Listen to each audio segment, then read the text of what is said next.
Good morning, Saga! How y'all doing today?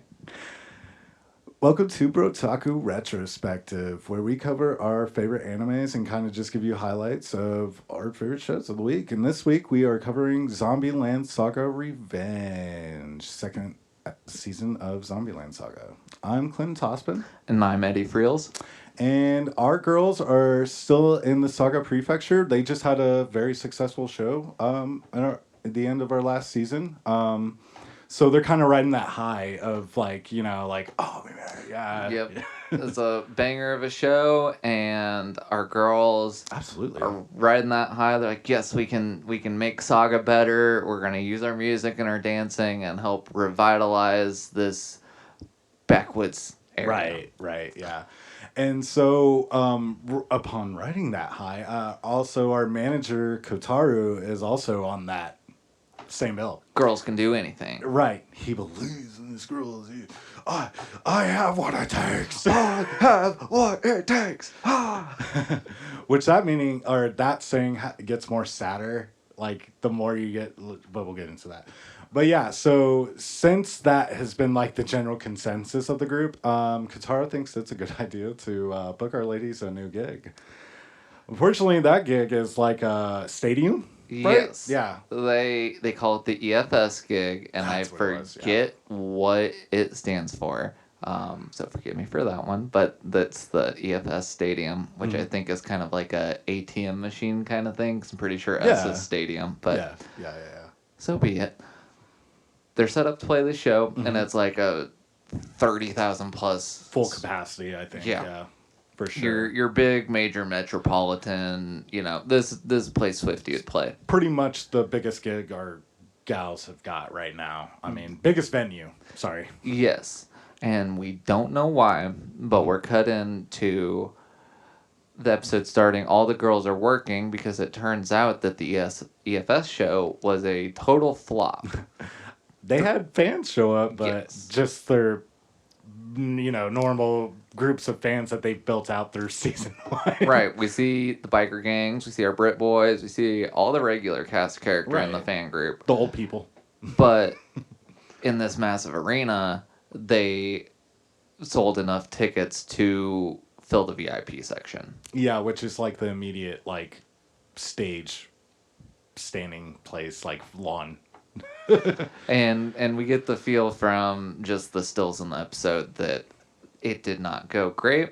And because they could not fill the arena, they were saddled with the debt of renting out the arena for a day.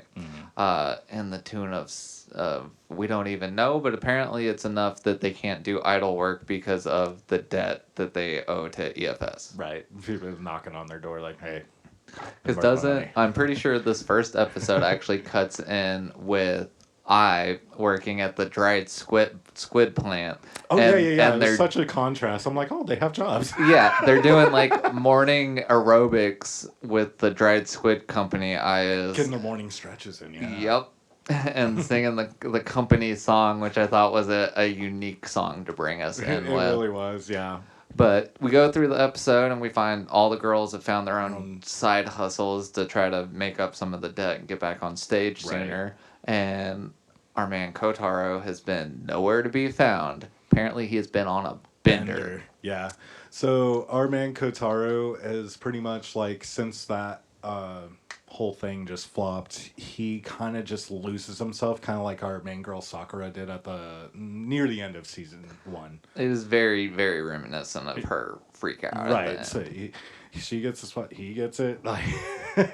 So yeah, so he's just pretty much what, is this it? Is this all I can do? Or, all these girls can do, I failed them, And we keep getting blips in the background through his nonsense of there was a timeline we're working on. It was that show needed to be good because things had to happen. There's only so much time left. Right.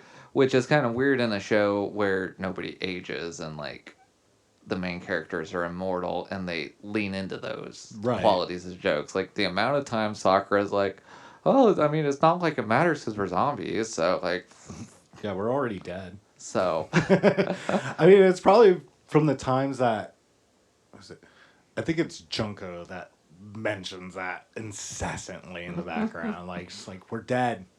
Right. We're dead. All the time. And I she thought had to that have was caught gonna that. kill me. We're dead. All the time. She's in the background. It's Junko every time. Mm. We're dead. Thanks, Peanut Gallery. Yeah. But yeah, so our boy Kotaru is kind of in a funk and is just being a belligerent drunk from place to place.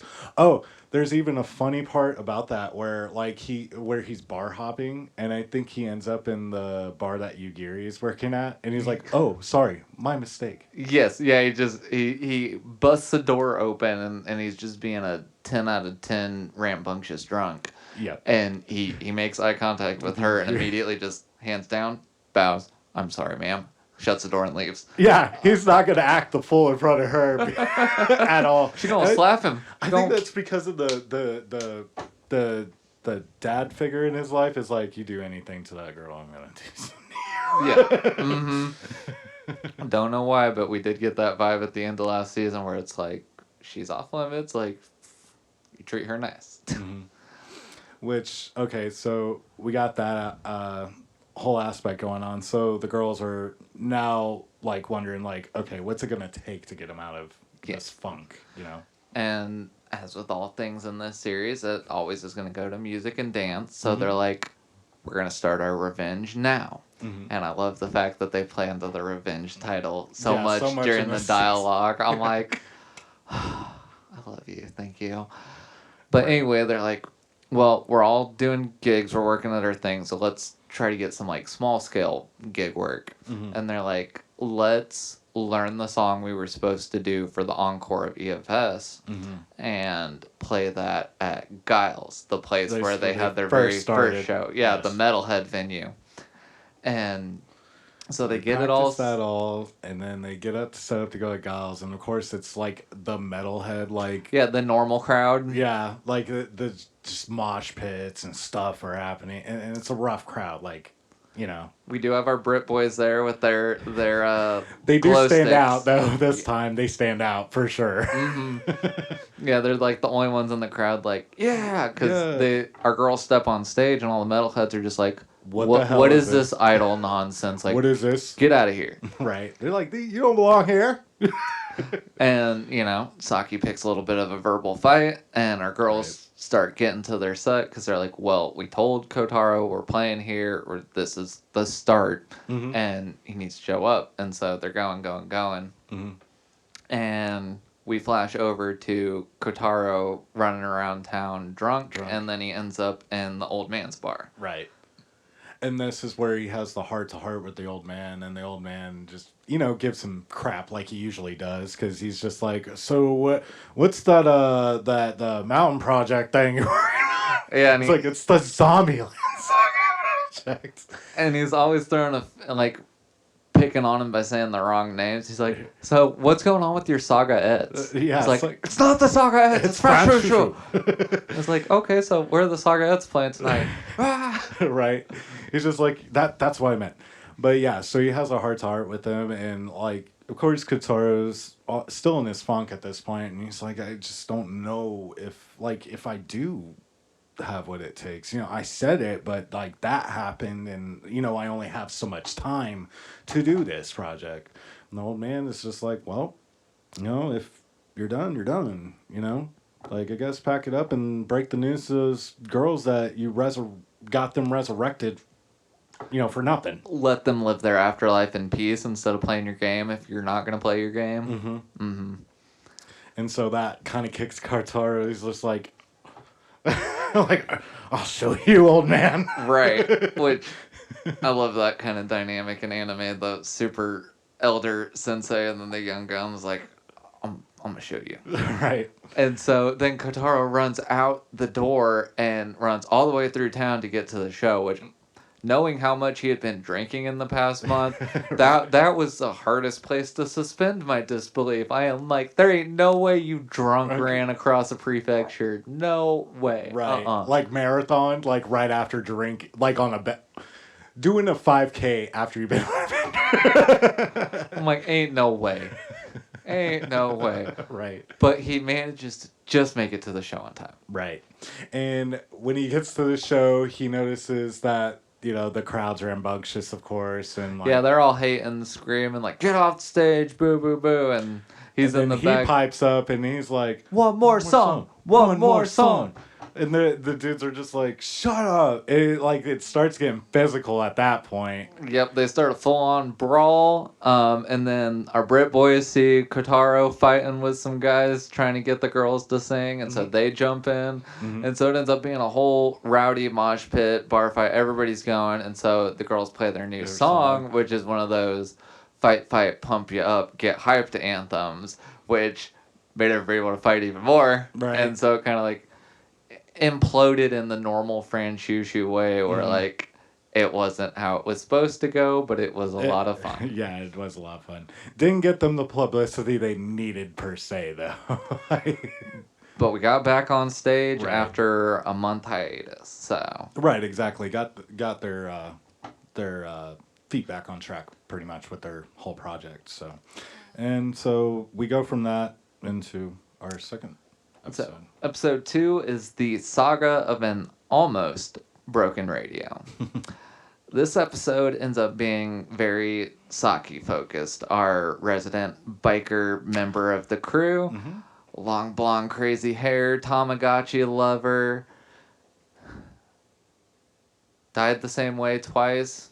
Just trying to think of where the timeline fell with that one, but yeah, drove off the same cliff twice. That's our girl. Crazy girl. And so the episode starts out, our girls are doing their jobs, trying to find out different ways to help Saga. Yes. And as Kotaro is now back in the fold, he's like, hey, we're going to go on this local Saga radio station hosted by our local celebrity, White Ryu, who is apparently this old rock and roll dude, like super pompadour hairstyle. Very, like, everything he says is, like, whimsical, make you think. The answers are always in Saga. It's like that philosophical stoner stuff that you Yep. hear sometimes when you go by the college. He's that dude. Yeah. And so it starts out where it's Kotaro is like, hey, we're going to go get you guys an interview on that show. And Saki loses her stuff. She's like, win. And like, how about now? Yeah, they're going, nah! That whole thing again. Yep, that's Kotaro back for another round. Yeah. I love that trade-off. And so we go to the radio station, and they kind of get shown the facilities, and we see White Ryu drive in on, or he gets drove in on the front of the car. Yeah, he's hood surfing, and his driver drifts into the parking lot, and his pompadour's just like swirling in the wind, and Saki's got like hard eyes. She's like, oh my gosh, what a man. You gotta understand, this was like the boy band to her back in her time too. So like, it's like the NSYNC or the Backstreet Boys to her. It's kind of like, oh my idol, oh my god. Yeah, that's her rockabilly daddy. So when that car stopped and like he walked out, like she's like, is that really him? Because his pompadour is just like covering his face. Yeah, pompadour deflated. He's like, right. Yeah, can't see anything. And it's funny too, because later episodes when you get like the random stills of him, he's got like the one eye you can see with, and then the pompadour covers the rest of it with his headphones. Right. And he also has, I don't know if you noticed, he has the headphone dent in his pompadour at the back. Yeah, like right back here. Yep. That was good animation on that one, because that tells you how long he's been doing that radio show. Like that's almost permanent. Like you understand that. So yeah, I was dying at that. I was like, it's the little things, right? I got my hat hair, like it's already screwed up. So. Well, that's why, like, by the end of cut nights, my headphones are like this nonsense on my head because I can't deal with that. I've seen enough horror videos of the streamers with the in their head. Right, exactly. That permanent indentation, which are the White Ryu. Yes.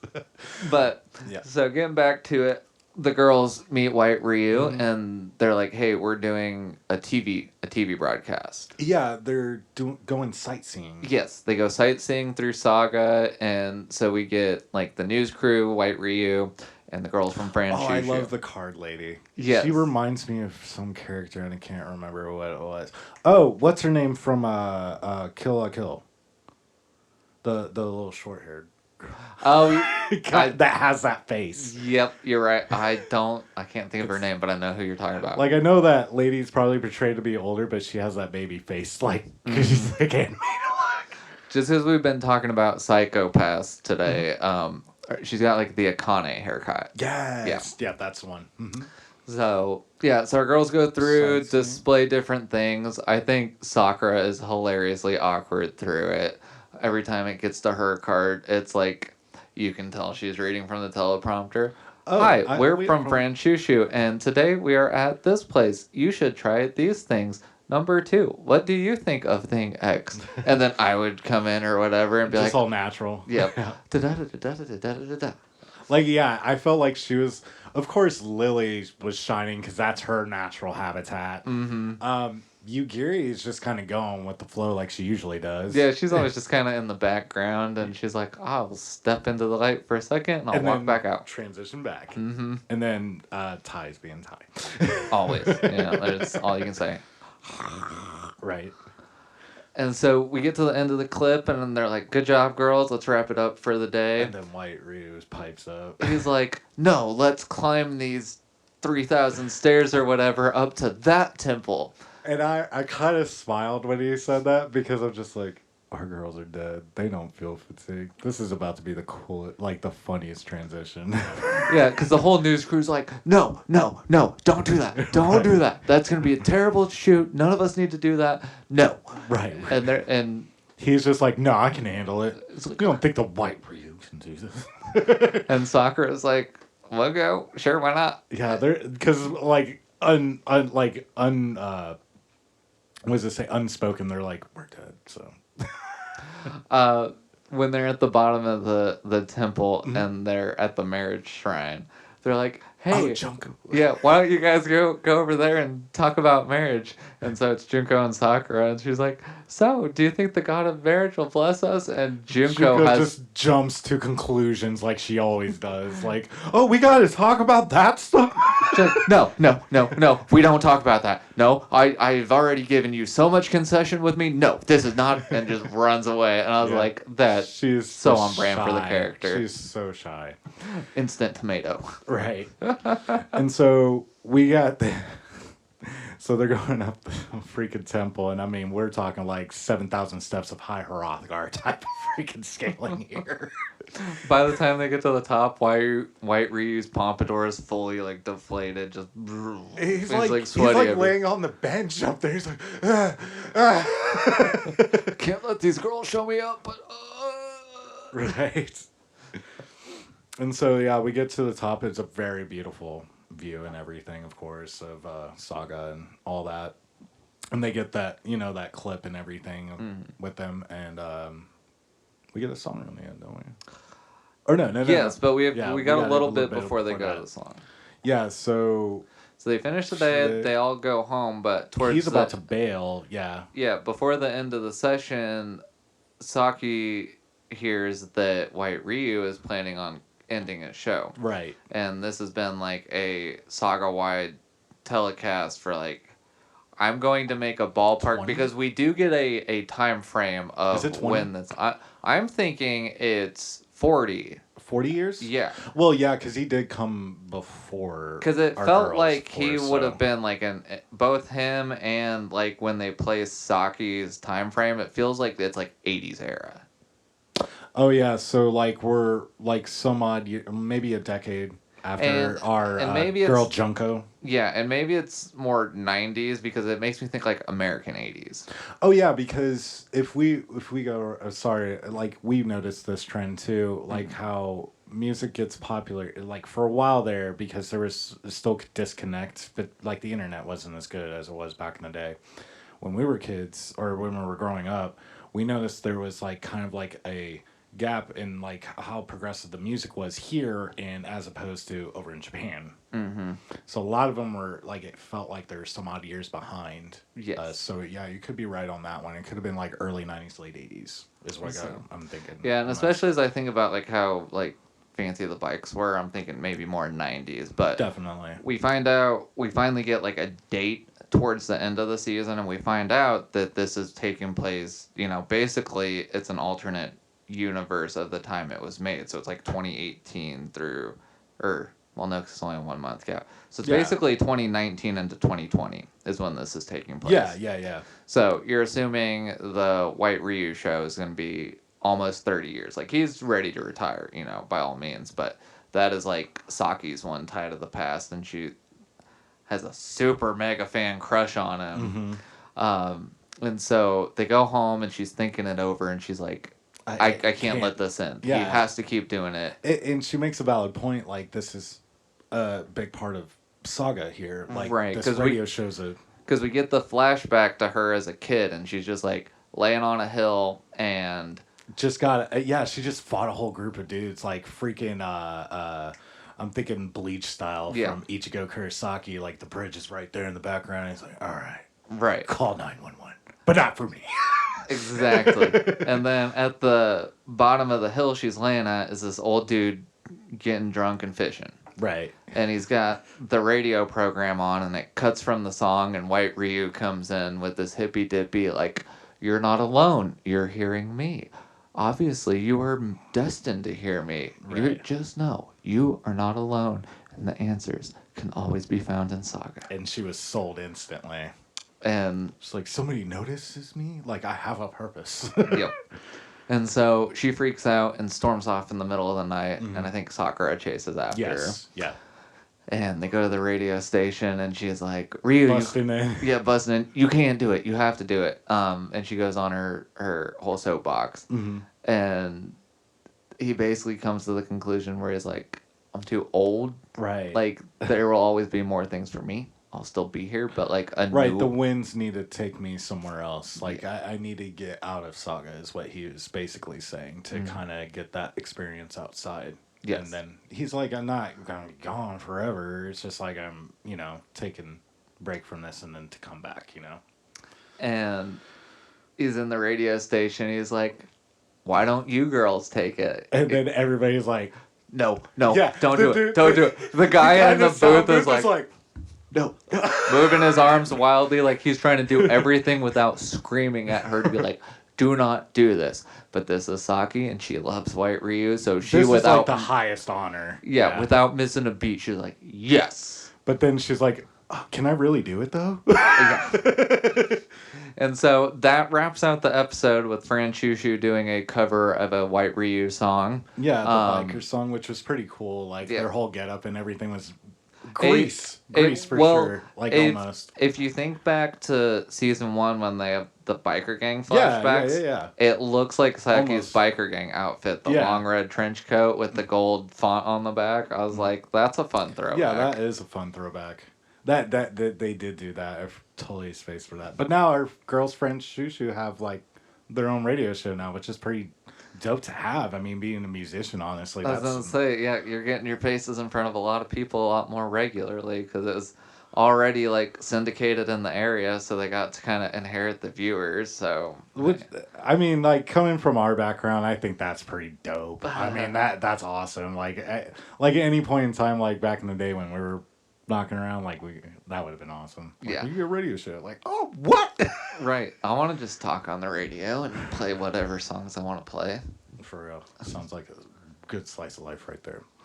But so after our girls get their radio show, we get our next gig lined up, so to speak, I'm guessing. Yeah. Yes. Yeah, so episodes 3 and 4 are a 2-part story. Yeah. Episode 3 being the acoustic saga of Love and Youth. And then on episode 4, we have the pure-hearted electric saga. And so on our episode 3, I think it like starts out like Ai's kind of like researching idol stuff like she usually does and stuff like that. And then like, taking notes and whatever, because she wants to improve the group and stuff. She's kind of taking the reins of like being the top choreographer for our group. Yeah, it opens up with like everybody asking Ai for help. Yeah. Like, Ai, what do you think about this? Ai, can you do this? Ai. Like, we get like 10, 20 different frames of her. Like, she is the center point of the group. Right. She really is. And that's kind of like our whole theme here for this third season. But we did, like, I almost forgot, like, when she is researching the videos, I think it was Sakura and Junko were like, hey, what you doing? And she's like, Yeah. like she had, like, the worst thing on the screen in the world. What were you looking at? We do find out, but... Yeah. Nothing. But, yeah, so our girls are, you know, obviously relying on Junko. And we cut into Kotaro. Good morning, ladies. As he always does. And, of course, he plays the usual head games with them. And gets a gig lined up for him at the... God, what venue was it? It was like a... They were opening, like... for another idol group. It was... yeah, they were opening, like, a new facility in Saga or whatever. And so they were christening it, and they were having Iron Frill come in to play, which was Ai's old band. Yes. And so Kotaro got him on the bill opening up for it. But Kotaro was also like, hey, that's your old band, you dumb zombie. Yeah. Obviously, you're not getting on stage for the show. Yeah, he told the other girls that. He's like, guess what, though? I'm taking your strong part out. Or your foundation, because they're all leaning on her. He's like, I'm going to try to strengthen you guys up, because it shouldn't be all on one person like this. Yeah. It's kind of like the vibe I got from what he was trying to do. I'm like, oh, man, Kotaro trying to make everything even here. Right. And so the pressure is on. Our girls are working together trying to figure out something to... Because they basically got to be on equal footing is what they're shooting for. And then Kotaro has taken Ai to go do a bunch of solo gig work, which makes a nice little segue. Fissure in the group. Yeah, for sure. And then obviously with Ai gone, a lot of people are looking to our next experienced idol, which is Junko. And... she is a solo artist. Yeah, and she doesn't know exactly how... Like, she obviously has that self-doubt then from the get-go.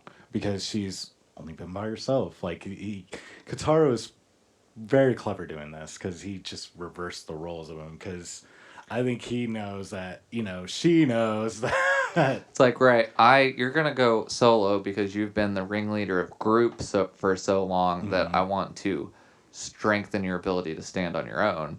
And then Junko, you've stood on your own way too long. You need to get better about working with everybody else. So you are the second most experienced person here. You're going to figure out how to lateral that into this group. Right. And so, like, obviously, we got the girls, like, trying to get the choreography down, and they keep asking Junko, like, hey, what'd you think of this? And they're doing some funky, like... yeah, Ty's banging on a bucket. Like, I feel like I can usually pick up on what is about to happen and things. Just based off of... Right, but the whole time they keep coming in, Junko walks in the room, and Ty's banging on a bucket, and, like, Saki has, like, a mop or something that she's, like, twirling around. I have no idea what the point of that. Right, I'm like, what shenanigans are we getting into this time? Like, you definitely have the feel like nobody knows what's going on right now. Like, this is not going to go well. And so they're always asking her what she thinks, and she doesn't have anything. Yeah, it's good. Let's help work on these things. The like, feedback response, like, ever. It's just a gloss over, like, generalization. It was good. What was good about it, girl? And so we move through the episode, and there's an interaction where the girls from Iron Frill come into town, and the new center of Iron Frill goes and finds Ai and picks her out. Right. And she's like, hey, you could be with us. Like, you are obviously have it, you know. Yeah, you're way better than your crew. And, like, we're the top idol crew in the company. Right, you'll fit in just fine. Yeah, like, you should be with us. Right. And Ai doesn't know what to, you know. Yeah, Ai doesn't know how to take it. And in the meantime, Sakura and Junko overhear this conversation. And obviously it hits Junko pretty hard. Yeah, Junko starts losing it.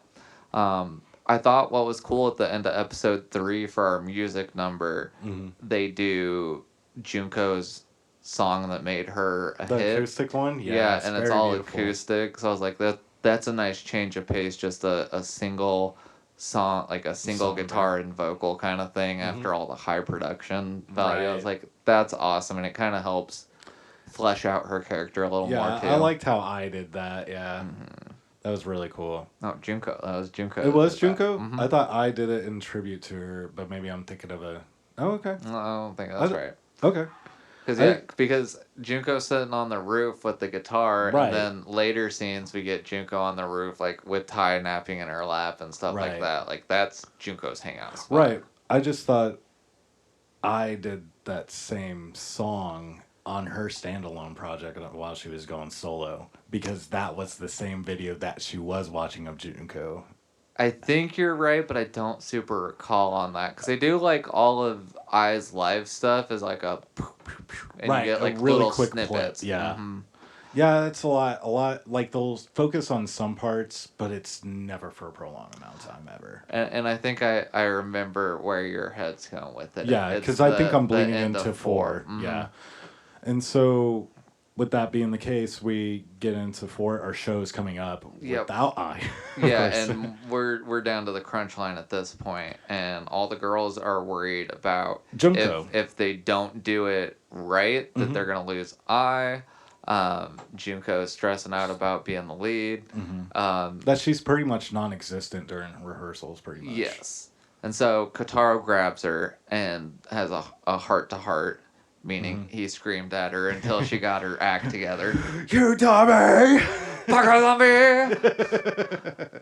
And he uses his electric guitar to convey to her. He's like, literally, the only reason why I'm never upset is because at the end of the day, I can come home and make sweet licks with this instrument. It has been with me through everything. Right. It is literally the only reason I'm never mad. Right. And I was like, that hit so much home to me, A, but B, I'm worried because I know how this show goes and we just put too much emphasis on something. Right. Yeah, there was definitely like a kind of foreshadow. Yeah, definitely. Because he's like, you gotta shred it, you gotta smash it, you gotta just destroy all the barriers. So take this axe! And gives her his electric guitar. It looks like a knockoff Strat. And then it pretty much, because... I was being too nerdy. That was an HSS knockoff Strat. And I think before this, I was trying to get through to Junko, and it's like, what's going on? Like, like... Yeah, and Junko was not about to be like, I'm worried that if I fail, you're going to leave, so I'm putting so much pressure. Yeah. And so we get that is it an immediate transition once that guitar is like, and then they're on stage, or? I was going to say, there's more or less trivial stuff between A and B, but we basically wrap out standoff with the Iron Frill group. Mm-hmm.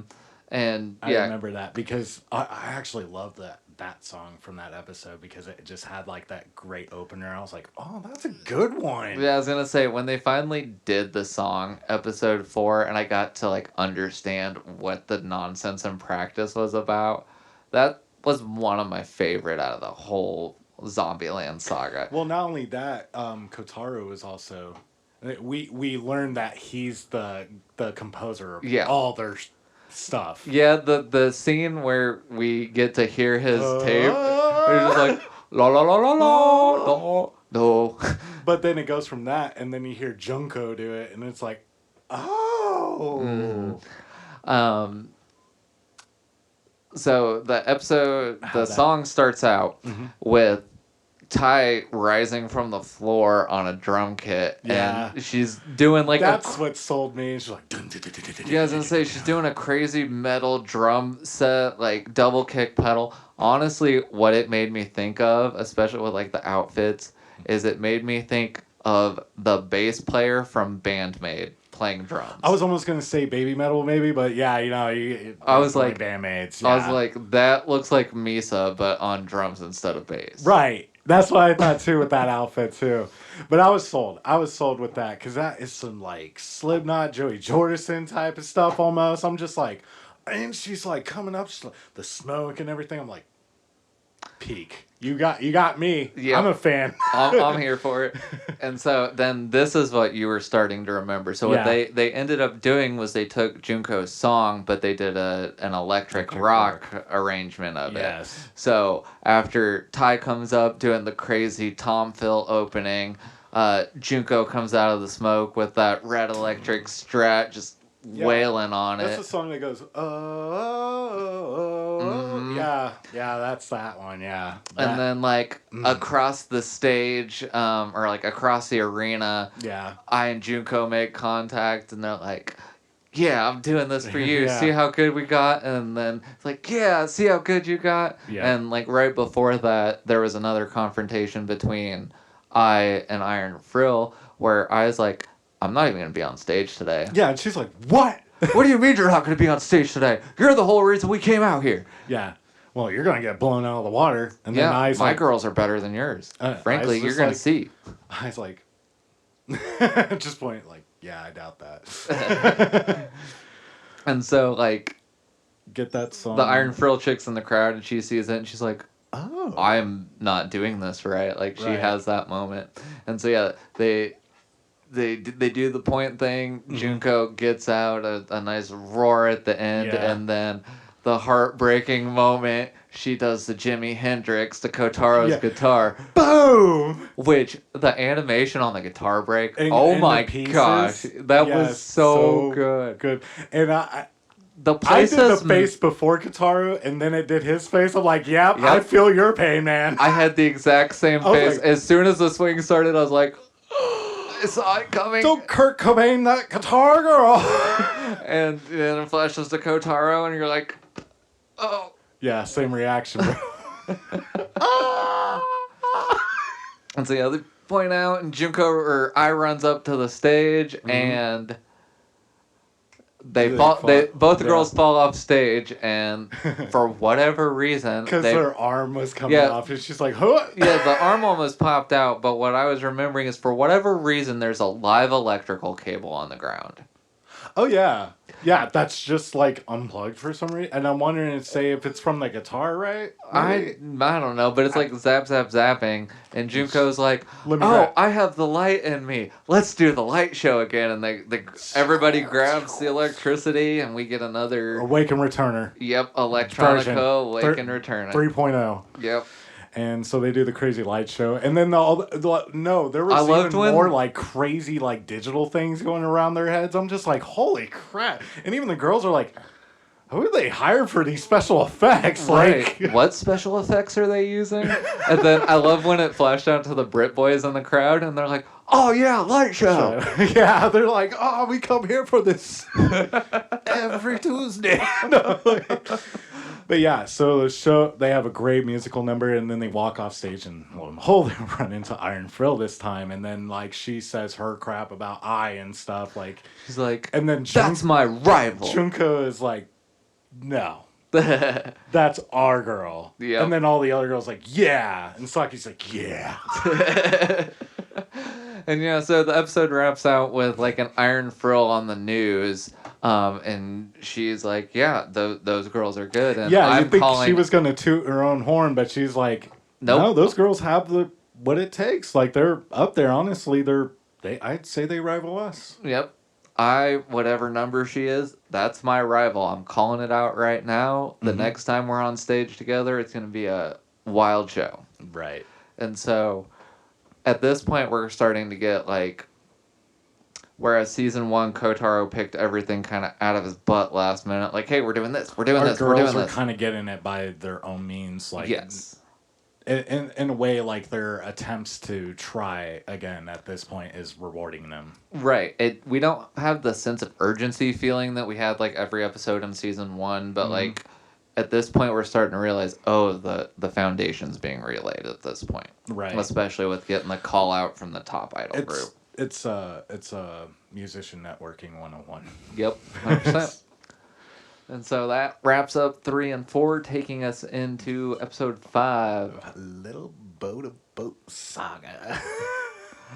This is a Lily episode. Yeah. It's a lot of fun. It's a lot of high energy. Sparkle's cute. Everything, you know, like her character. Yes. But basically, the premise of it is she's going on like the local Japan's Got Talent circuit. Publicity, for sure. Yes. And her thought process is just, if I can get on the TV, that puts me Our of name Fran out there. Shushu in front of more people. Exactly. And so that was the way she thought of how to help the group out. Right. So Fran Shushu ends up at this event because all the girls go to help her out. Right. Obviously. Yeah. And we're introduced to the rival character of the show. And I don't even remember this kid's name, but he's like a child star prodigy, like just right, just like God's gift to acting is a a mirror image of Lily almost. Mm-hmm. And as with how you would think the trope goes, he is perfect image up front, and then behind closed doors, 100% rotten. Yeah, the worst kind of person. And so we get a scene where it's like he's in the back room, and we overhear that the whole reason he even came to Saga was he was like, this backwoods boony part of the nation, like there's nobody here that's going to be able to beat me. This is going to be an easy walk in win. the park for me. Don't even have to try, and they're going to be honored by my presence. Right. Which is the opposite of what our girls are there for. Hell yeah. The contest starts moving on. We get some behind the scenes stuff of rival kid being a just grade A jackwagon. Little child. Terrible child. And then we get the like polar opposite vibe out of Lily. Yeah, and they're she's very all yin and yang. like very like hi fans, hello. Like she's very super friendly with everybody and right. Additional competitors. I'm glad you're here too. Like everybody, let's make this a cool thing. Right. So the contest begins and everyone goes through. Round one is like a talent contest. Yeah. And everybody goes through, and we get Rival Kid, and we get Lily. Everybody else, it kind of just glosses over. Yes. Rival Kid is doing like a juggling routine. Yeah. And he has this little bit in it where he fakes missing a grab. So he's like, oh no, everything. And so everybody thinks he's about to fail, and he's like... and gets it kicked back up, and in the last minute he's like, oh yeah, no, I got it. Right, well, very cocky, while shouting all the shonen platitudes, if I just believe and don't give up, I could do it. And then he did it, and then he went backstage and he was like, went exactly as planned. That's and the like, cocky I'm talking about. I'm just like, I wish this kid was I want to Homer Simpson this character so bad. For real. Why are you little if Katara ain't gonna do it, I'm gonna.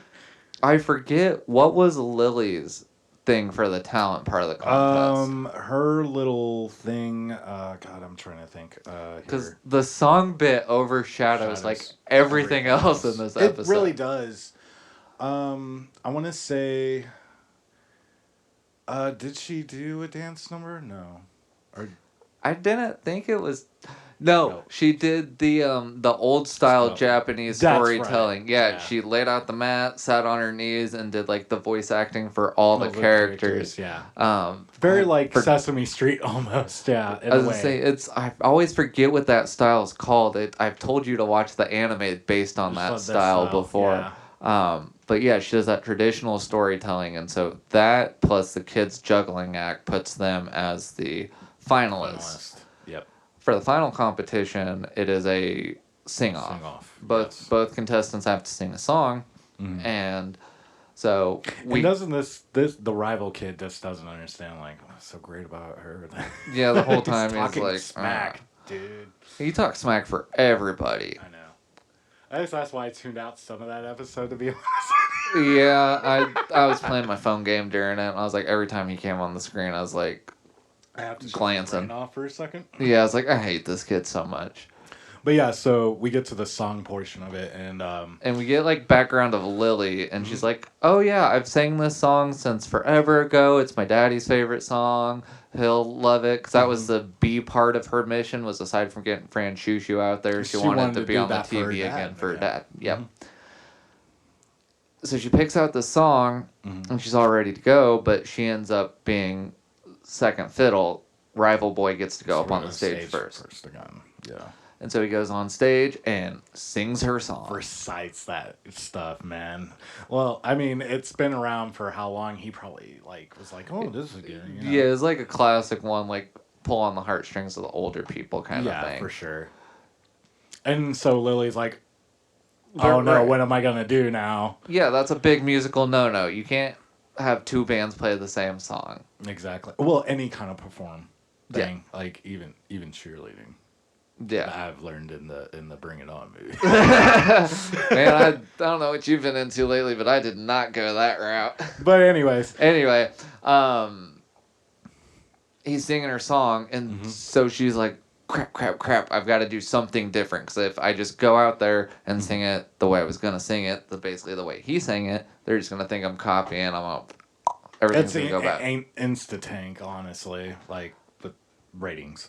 But being, like, a big TV broadcast, they had, like, a live band in the venue. Yes. And so she's like, oh, I'm going to do another arrangement.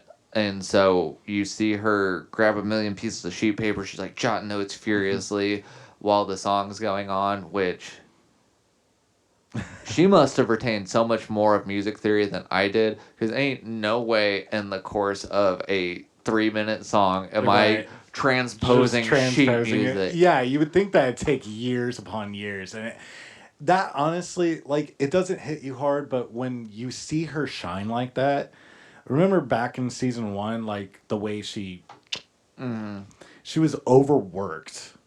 Like, she had dark circles on her. Her dad made her, like, work. Right. I mean, he got obsessive with it. And I think that shows when she does things like that. I'm just like, dang, this girl has skill.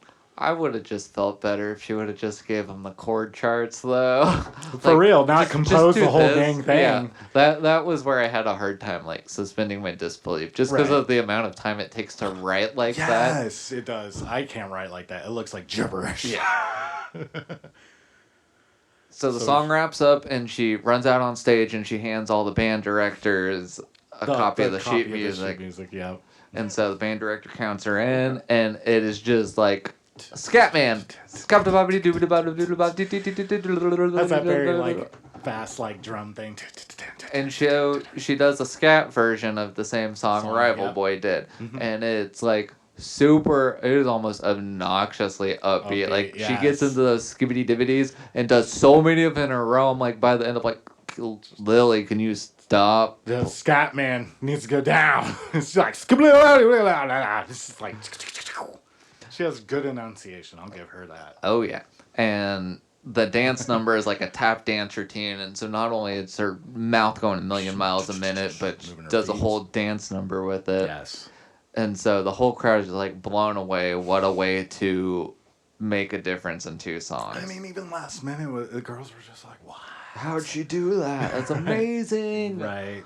Just blown away with it, you know. But unfortunately, Rival Boy wins. Yep. And she's a good sport about it. She's like, okay, whatever. Yep. But he was having a mental breakdown. After the show, he goes and locks himself in the bathroom. So she goes in there to get him. Yeah. And he's like, why are you in here? Are you here to, like, pity me, whatever? Right. She's like, no, you won. Like, at the end of the day, the judges liked your performance better. I ain't mad about it. Like, I did everything I could. And that's all there is to it, man. Right. And he's sitting there moping, falling to pieces. Like, I could have never done what you did. Like, you should have won that. Like, if the roles were reversed and I had to follow you up singing the song, I would have fell to pieces. And she's like, Good to know. Don't worry about it. Like, be a better person than you've been being, because you're awful. Right. And she's like, if anything I had to say something about, it's how you are off the stage. Yeah. Treat people like I treat people, you'll be great. Right. And maybe you won't have to like stress this so hard. If you're a nice person, people will like you by default. Be a genuine person. Right. You got the skills. Just be nice with them. And so they make friends, and that wraps out the Skabada-Bobbity-Doobity-Baba saga. Another fan is gained. Another fan gained. Yes. And that rolls us into a Walking Dead saga. We finally get a tie episode. Yes. And this is like a money making episode too, isn't it? Or It didn't start out that way. but It it's started sort of like out as a shopping episode. Yeah, with Tai being the main focus. Yeah, Yugiri goes, "We need stuff for dinner. Here's the money. Thank you, Tai." Which I don't know why that's the one they pick for that chore, but apparently she does it. She just knows. She's like, I trust her. And so we get into that shenanigans and yeah, we see Tai walking through town, and our local Sagazine reporter happens to notice her. He's like, I'm going to tail this girl, because he's had a bad feeling about the Zombieland girls the whole time. He's like, I can't put my finger on it, but these three look just like these dead pop stars. Season 1 did have that ending. He's like, that look is uncanny. Right. And I'm over here like, you don't say, bro. So he's like, I'm going to get a scoop, and I'm going to follow number 0 around. And it goes through her shopping day, and he's blown away by like how all of her weird quirks are just like accepted by the people. Right. They're cool with her being Tai. Right. I mean, this is Tai. She'll just like run up and start biting people. Like, oh, they're like, oh, you're hungry. Here. She goes into the supermarket where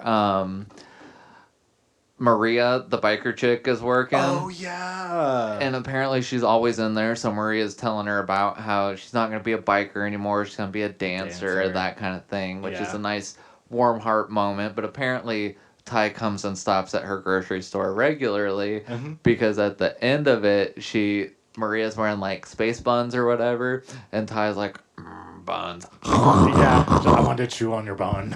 And the other two members of the former bike squad, Dorami, walk in, and they're like, "Is Tai eating your bun again?" Right. Like the fact that the again was included. Yeah, it's like a routine thing. It's like, on these days I see Tai, she goes, oh, and then she tries to eat my head. And that is just my day. That's Tai. That's and my her afternoon. zombie dog. And yeah, so our guys, just watching this happen and everything, and I think he's still in like disbelief of like, there's something more here. There's got to be. So tailing her through town, and the scene that got me the most is Tai walks through the graveyard, and she stops at a grave, and it goes over to his point of view, and he's like, "She's eating the offerings." Yeah. But he said it too loud, and she turned, and he like ducks and hits the ground. Yeah, she does like the whole shiny like head all the way around like. So she finishes her snack and walks off, and we get a quick look at the graves, and the graves are of the Minamoto and the Tai Yamada clans, and you're like, oh, hello, that is Tai and Sakura's family that we just walked by. Right. And so then you can't even feel bad, because technically Tai is a dead member of the Yamada family. Yeah. If there was a food offering left for a dead member of the Yamada family, she's already taken that step. I mean, by rights. In her brain, that food was left for her, and technically, I can't find a fault in the logic. No, that logic checks out. So that was Tai's snack.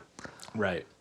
And then let's see, we pick back up. She's walking through town more, and we get to a dance off. Yes. Yeah, the dance. She walks up by a stage, and the dance girls are in the crowd, like watching it.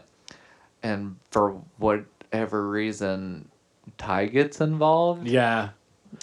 I don't ever understand anything with how Tai ends up anywhere. She just always like enthralled by like. I remember now. Oh, was it? The finalist, the top place part of the dancer was Coco-san. Yes, the chicken. The chicken. Yes, that's right. Because I was like, it had to have been food, and I was thinking, who's food? And then, it's a chicken. Yep.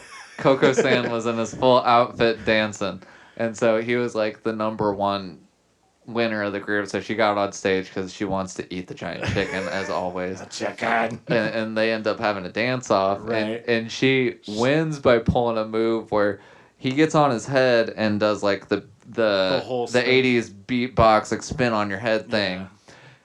And so she does that too, but she doesn't spin her head. She spins the neck down. It's stationary. Her head's just still looking at you, and her whole body's still moving. They're like, what? The reporter's thinking he's like, this has to be an optical illusion, right? Right. The music's got to stop, right? And the Dorami girls were like, you were spinning so fast it looked like your head was staying still. There's just always I love how the crowd just gives them an excuse. Like, here's your excuse, zombie card. I must not have seen what I saw. That was obviously fine. Ty's weird. She does weird stuff. The whole Skyrim guard thing. Oh, must have been the wind. Must have been the wind. For real. So, yeah. And so I think she gets some winnings from the dance contest. Yeah. Like a whole bag of onions and then like a small cash winning. Yeah. And so they don't know what to do with it, and our Yahoo cop is walking by, and tells the girl, he's like, well, if I had money to blow, I would take it to the boat races. Yeah. So they go to the boat races, and they find Maria's old rival from the other biker gang is doing speedboat racing. Yeah. So Ty goes to the bet machine, puts her money in, and just like... Yeah, random stuff. Hits a bunch of buttons. Yeah. And gets her ticket. Mm-hmm. Group sits down to watch the races. Our local cop gets a call from his boss, which I think that was one of the funniest parts of the episode, listening to him trying to... Just go up. Yeah. I'm not at the horse races. Right. I swear. I'm on this street right now. The cop is... The cop in Zombieland Saga is the worst character of the whole show. It really is. He's just like the guy, wrong place, wrong time guy. Every single time. And they animate him in a fashion where you're like, you're not going to love him. He's just derp looking like... And he's always constantly just scared half to death by the girls. And he pew soccer twice. Right. Yeah, twice. Poor girl. She got hit by a truck twice, too. Yeah. Oh, so moving along. Boat racing. Ty, Dorami, boat racing, and the rival is going. And apparently, she has got the nickname as like the angry warthog because she always hits the gas at the wrong time. Oh, and, like, I gotcha. Wrecks her boat, whatever. So this time ends up being different. Everyone cheers her on. She does apparently a legendary stunt. Of course. The biker stuff, you know? Yeah. It's like one of the old people are like, we haven't seen that move done in 30 years. Oh, legendary. Ah. I mean, as legendary as it is, we don't even get a flashback of that. Yeah. So apparently it wasn't that legendary. Right. And Rival Girl takes it. Everybody's hyped. And we look at the ticket that Ty bought. And apparently she'd put all that money on Rival Girl. Yeah. Who had the worst odds because of her history. And that was finally the one she won. So Ty walks home with... It was like 1 to 100. So that winning was like the full on, like... Yeah. Maximized amount. And so all the Dorami girls are like... We gotta protect Ty getting home. This is way too right. much She gonna money. get jumped. Yeah, they arm security her home. Like they're like, it's just like side to side on like behind buildings and stuff. They drop Ty off at home, and the rest of the zombie crew walks out. So, yeah. And they're like, Ty, I thought you got lost. I was beginning to wonder what happened to you. Yeah, What took you so long to go home? I just sent you to go shopping. And Maria is like, hey. She brought home a ton of money. You need to go get her inside, do something with that. And they look in the bag and they're like, how much? Debt repaid. Yep. Boom. The big problem of the first half of this series, done. We are out of debt. Ground zero now. But we get a nice little end of the episode where Ty trips and her head pops off. Right. And Mr. Sagazine takes that picture. Gets that picture. Yeah, I remember that because they were like on this outside of the house at that time, and her head just did pop up, and he's like, got it, and he's out. We end up seeing the picture in a couple episodes. Yeah, we do. I was laughing so hard at it because Sakura's face was like, ah! Yeah, as it usually is. Mm-hmm. Forever concerned. Right. And that rolls us into... My Revolution. Right. This is a school fest episode. Yeah. Every anime's got to have at least one. more publicity, you know. Yep. In a sense too, and it's kind of like a flashback for Sakura in a way, I guess. Mm-hmm. Yeah, for this episode. Because she was such a party pooper during those days. Mm-hmm. Definitely. The cold open for how they set it up, though, I was laughing so hard at this. Oh, what was the cold open for that? So the cold open is Kotaro's at the public bath. Mm-hmm. And oh yeah, that's the. Yep, and a girl walks in behind him, which I thought was kind of weird, but whatever. Yeah, it's co-ed all of a sudden. Like, yeah. Anyway, so girl walks through, and Kotaro grabs the soap with both hands, and it pops through all slippery. Flies up behind him, lands on the floor right as she steps on it, and banana pills and busts her head. And so it goes right into the opening theme with Kotaro's face upside down looking behind him like right. Just mortified like he killed a woman. Yeah. He's like And so we get past the opener and it's like, good morning, girls. Welcome to member 7 of Franchushu. And all the girls are looking at him like, what did you do? Yeah. Who is this? Where'd you get her? Did you her? Like how did it happen? And we all know how we got it. Right. And he's like, I did. Hey. We're not saying I did. We're not saying I didn't. Don't assume things. And then she ends up getting up, which worked out, but everybody freaked out. Right, because they really thought, zombie girl number 7 now. So after she wakes up, they end up going upstairs into, their main living room area. Mm-hmm. And Mai is apparently a super klutz, because before, on her way to the bath, she tripped and broke her glasses. And yeah, she's just accident prone, honestly, this girl. She's like, if Sakura never had her depressed arc, that's where she would have went. That's where she would have went, yeah. She's like, oh, well, now they're just kaleidoscopes. I can tell you straight up, that is, girl. If I got cracks in my glasses, I ain't going, woo, I got a kaleidoscope. I'm going, I'm blind. See these. Hope there's somebody on the road now. So they're in the living room, and she's squinting at them. And I thought they were see the. Yeah, I thought they were gonna get away with it because she couldn't see really well. And she's like, huh? So you guys are undead, huh? Yeah, they were shocked too. I was shocked too because I was like, she could see that. Right, and she said it right after Sakura was done thinking, I think we're safe. I don't think she can see. And then boom, icebreaker. Oh, so you guys are undead. Hold the phone. And they all recognize her at this point, or at least Sakura does. She's like, she's a super fan. She's in every show, and it goes into Sakura's mind of and then 3 different flashbacks, shows. And it's here she is, all the way in the here background. She is. You see a little tiny head. There she is. Yep. It's like that was Sakura as that age. Yeah. And so Mai is like, well, I guess if you don't want to get this out and we want to make it an easy way to keep the secret, you're just going to have to let me join the group. Right. And so she blackmails them into being member 7 of Franchushu. Right. We get some scenes of them all working together, dancing, working on a new number. Mm-hmm. And then it flashes to Mai in school at, apparently she's, on the student council. Yep. And student council's trying to figure out what they're doing for their local school festival thing. Yeah.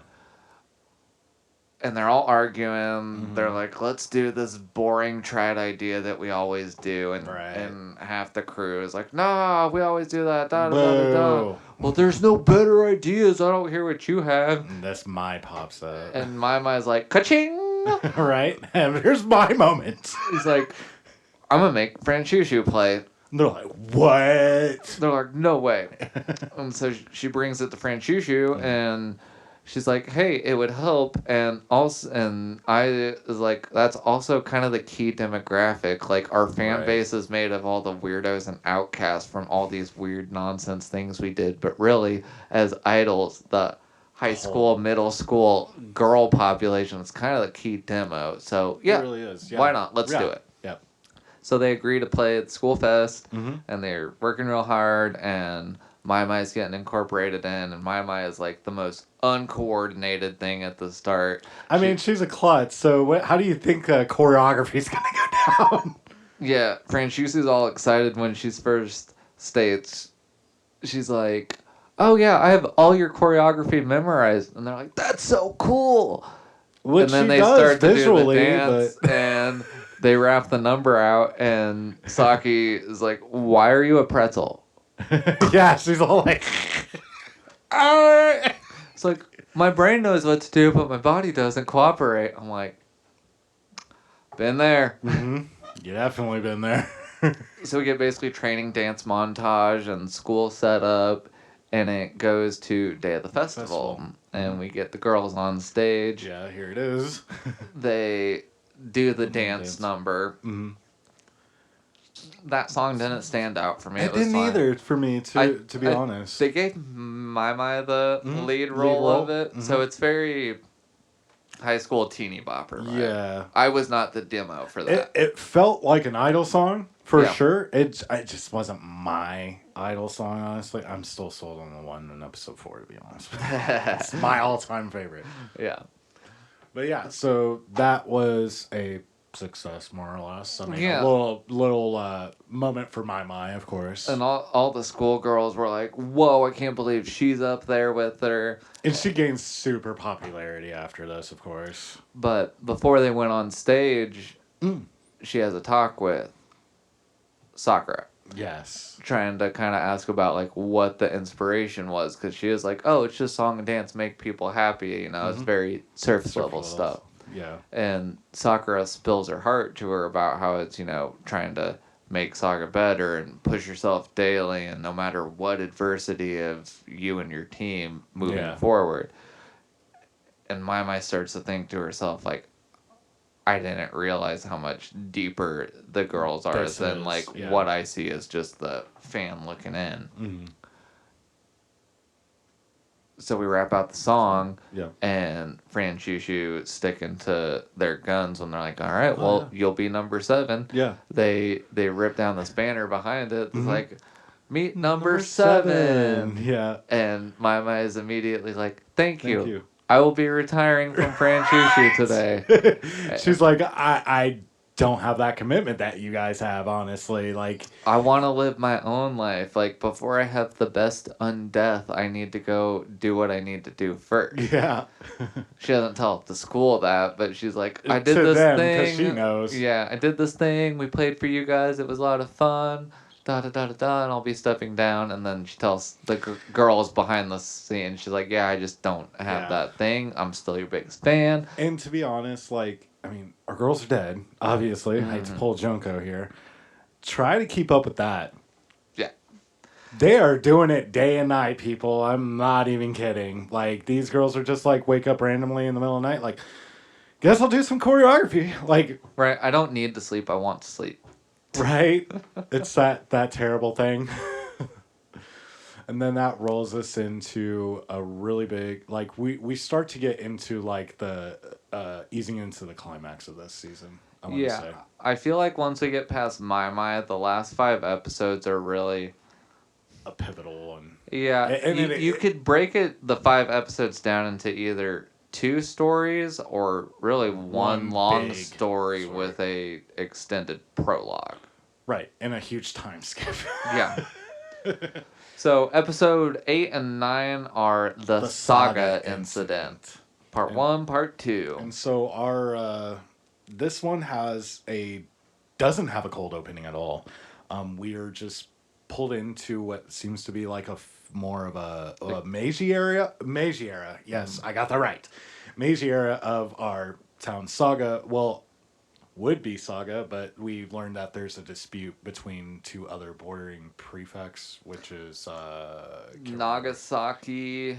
I can't remember the other one. I remember I was going to say Nagasaki, but I'm like, what is the other one? Fukuoka? Anyway, Fukuoka, I think. Yeah. So those 2 are like having a dispute in the Saga, and eventually it just kind of gets absorbed, and then it's all of that one one prefect. But then we get introduced to a new character we've never seen before, but is kind of reminiscent of some other characters. As you watch this episode, you start to see the similarities of these characters, and you're like, oh, that's so and so's great. Mm-hmm. So, it's hard to tell. It's like, are these past lives or are these just convenient character repurposing for right.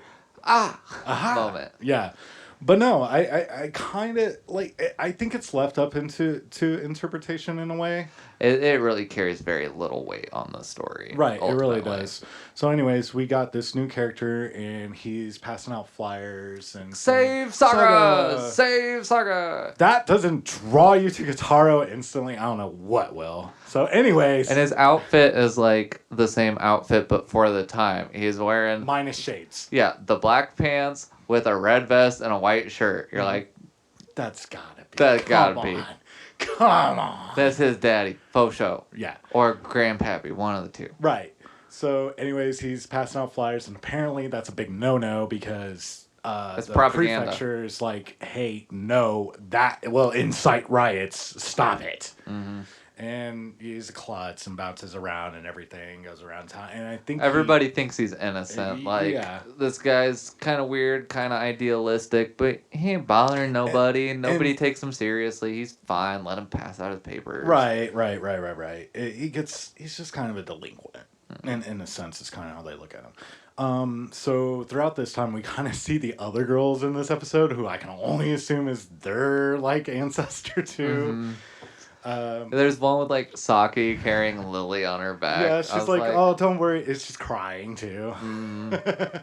And you see Sakura, just Isn't randomly. Ty's ancestor like a priestess or something? Dude, I was going to say like royalty maybe or something. Yeah, like she was being carried on. Didn't say anything. I'm just like, the legendary Tagamata! I'm just like, there it is. There it is. That's why she's legendary. Her name carries weight. Why? It just does. But yeah, so he goes throughout town trying to spread his stuff, and I think he bumps into Yugiri. Yes. Yeah. He meets her for the first time, is just like instantly head over heels with her. Of course, because she's freaking beautiful, man. So we get a lot of Yugiri backstory in this, and we find out that she used to be a courtesan, but sold her freedom basically. Like she was like somebody bought her and was like, hey, you're free. She was so in such high demand for her entertainment that broke the country. She broke the country. Nobody could afford to pay for her because of how many people wanted her and for how much they were willing to pay. Right. It was a bidding game, and it just got so bad that like I would imagine like their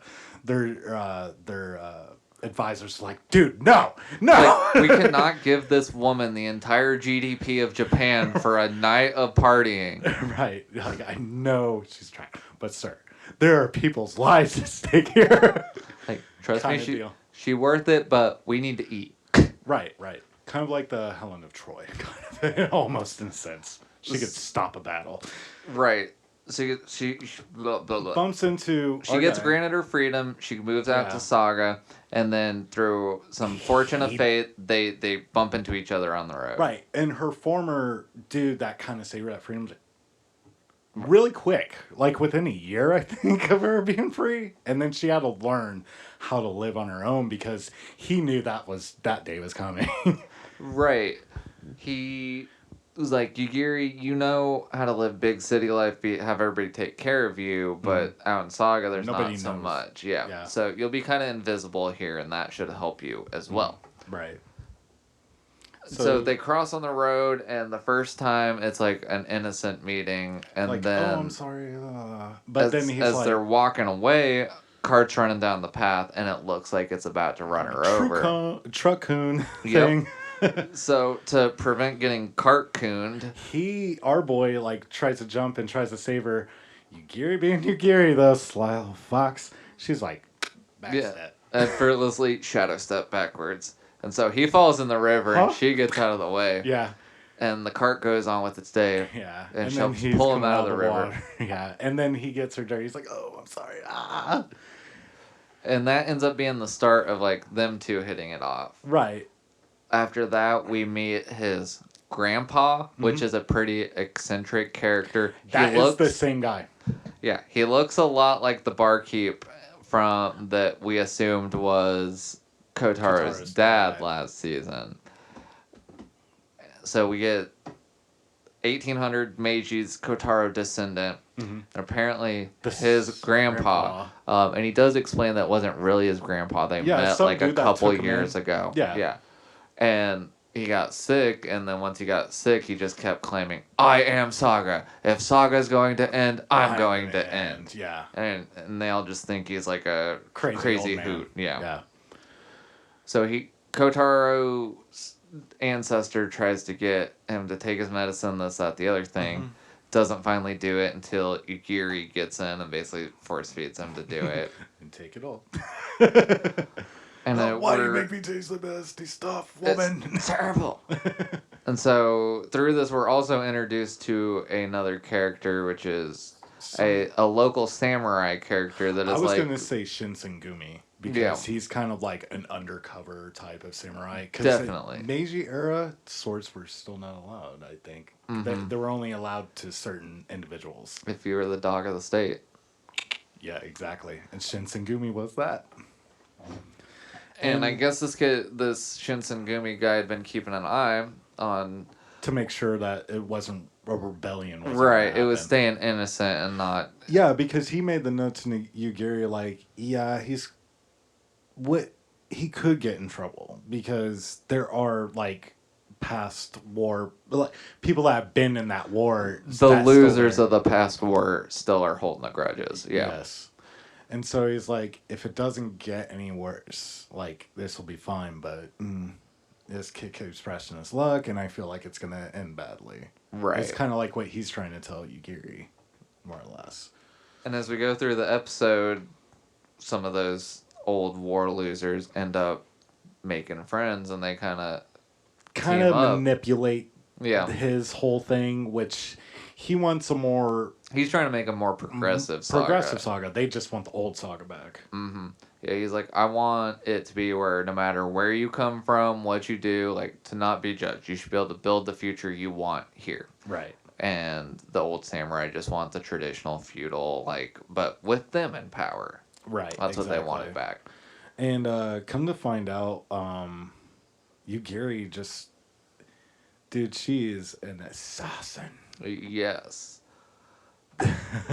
As the episode progresses, we get lots of stills of Kotaro ancestor and the post-war losers building up a new thing, and it gets to a point where like they're ready to instigate a new thing. They've got their armaments, everything's set up. They're starting to get plans, and Shinsengumi dude's like, "Hey, Yugiri, you need to tell him to get out of this. Leave town now." Right. And so Yugiri passes that on, and he's like, ain't no way am I doing that. I'm going to go try to get my guys to stop. Right. Runs through town on the snowy night and finds... all those dudes pretty much slaughtered. Yep. And his friend with the sword and the straw hat just like basically resheathing his sword, like, and he's like, I told you not to. Yeah, he does the blade flick and gets the blood off it. Yeah. And I think when it walks in, there's one guy still on his feet who like, topples. Yeah, that's right. Like typical samurai showdown that just happened, totally one-sided. And so he's like, you shouldn't have come here. Yeah, they get in a big argument and basically have a fight of ideals where Kotaro ancestor is like, these are my ideals, this is what I want to do. Yeah, this is why I'm doing it, man. And Shinsengumi is like, you are a naive fool, and the world's going to chew you up and spit you out. Yeah, the world's not ready for it. And so he goes on the attack. Right. And it gets to like one slice, I'm back, he's on his back, and then he's going in for another shot, and then ching! We hear strings break. Yeah. And Yugiri's like right there with the top part of her instrument, and the rest of it's a concealed sword. This chick was an assassin, dude. Yeah. We find out that the person who granted her freedom was like a legendary top tier samurai, and he is like, you know everything you need to know, like, be good, don't take S from anybody. Right. And so she kind of displays that and has a face off or exchange for a minute, and then the police are coming. And they're like, we gotta run. And so they go on the outskirts of town, and Yugiri is like, here. You need to leave Saga to Kotaro Ancestor. And she's like, I've contacted some people out there. My old contacts are going to take care of you. Here's all the money I can afford to give you. You have to leave now. And then, because somebody had to take the blame for all the bodies, because Yugiri ends up winning her 1v1. Oh, yeah. I think Shinsengumi dude threw it. Yeah, he did. He was ready. He wanted to believe in the Kotaro ideals, but he's like, I don't know how. I've just been a dog of the state forever. So he throws his match to Yugiri. And then Yugiri's the only one left with the body lying on the ground. And she's like, I'm just going to take the blame so that they don't go chase after him. And cause a war. Nobody's going to know the difference. And then afterwards, like, all the records of her involvement in that whole incident were erased, which is why nobody could ever find info on her. Because basically, once she was freed from the highest courtesan ranking, all her files were wiped. Yep. So redacted. She can so she can live that life of peace. But unfortunately, she gave that life up so that guy can carry on his way. She more or less got convinced that, it's there. Oh, and our old man wakes up. Yes. The old man wakes up after the fact, and Yugiri's left a note for him, like, hey, I sent dude out this way. Saga ain't going under yet. When he comes back, just be ready, Let him know what happened to me. Right.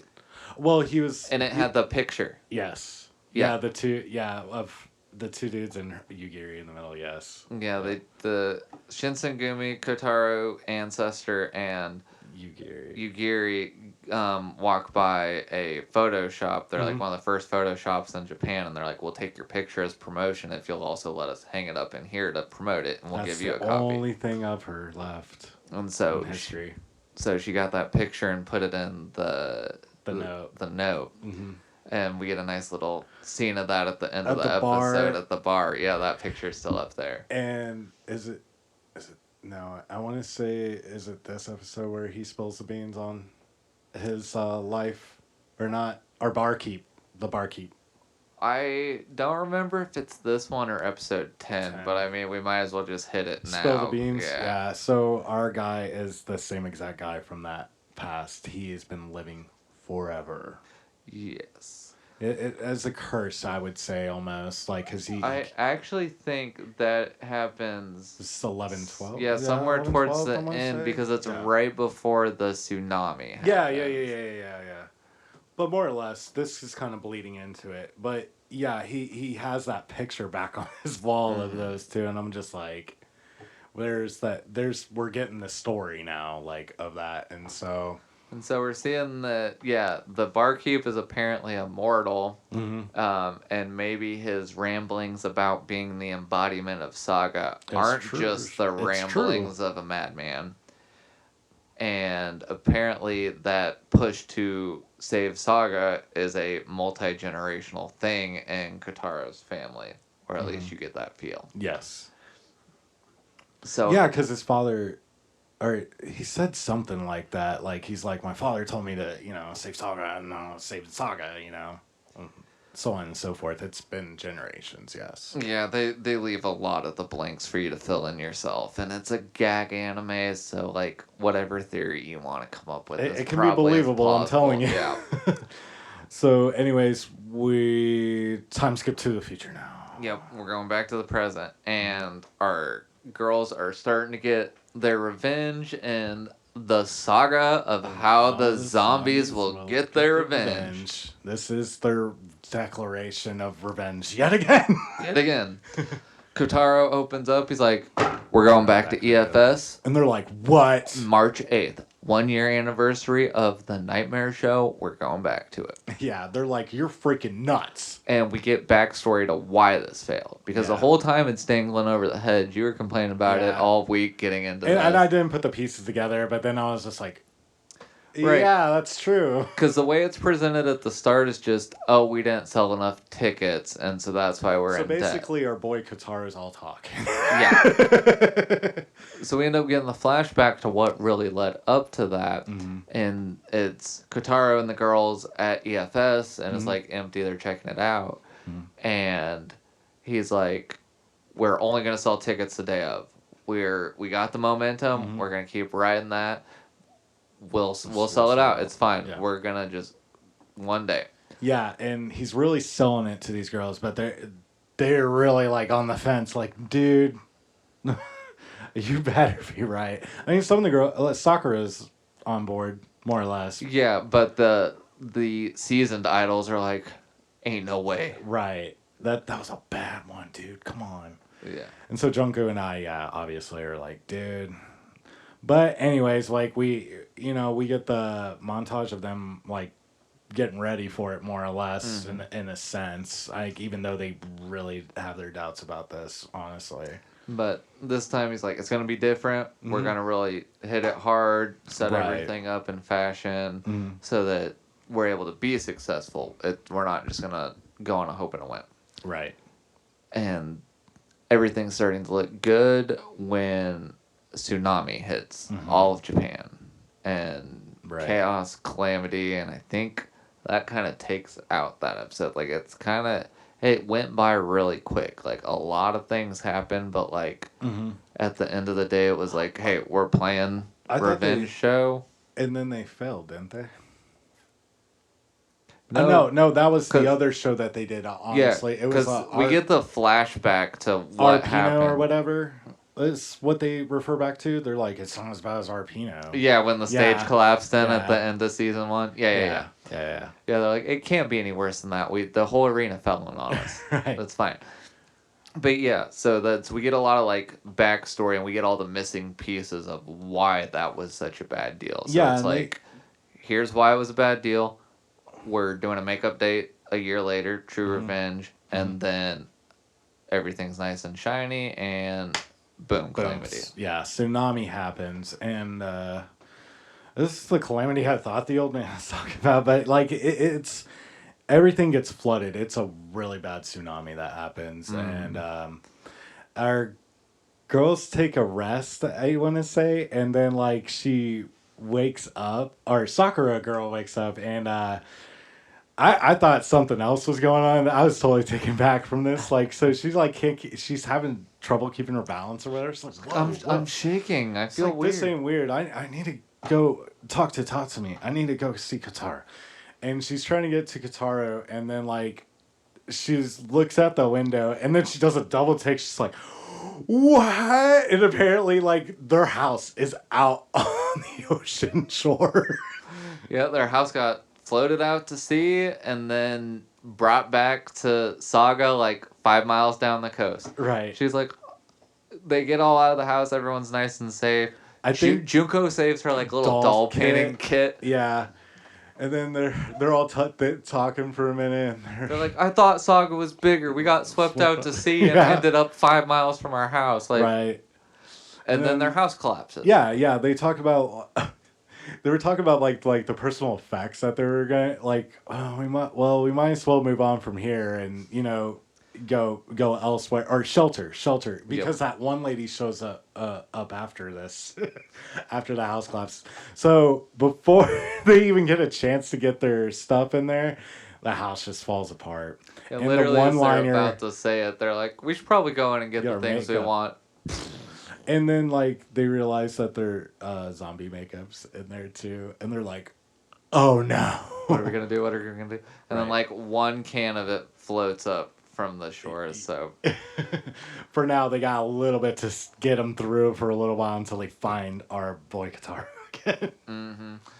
So, moving on to episode 11, we have All It Takes Is For You to Be There, Saga.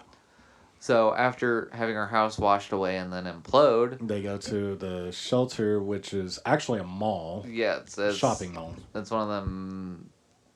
I can think of like 100 examples of it in my brain. I can't get any of the words out of my mouth. Mm-hmm. Right now, I'm thinking like the Shibuya shopping area in Digimon Cyber Sleuth. Like it's one of them tower kind of shopping mall things. Yeah, where you go up like at the floor level because there's just a stairwell that goes up. Yep. There's a department store in Pokemon. Thank you. In Pokemon. That's what I wanted. Pokemon department store. Yes. Exactly. So yeah, everybody's sheltered in there. And the girls are like just trying to do whatever they can to help out. They don't look as good as when Kotaro does the makeup, but like they always look pale when they do it, and they have like the dark circles on their eyes. I'm just like, why are you all white?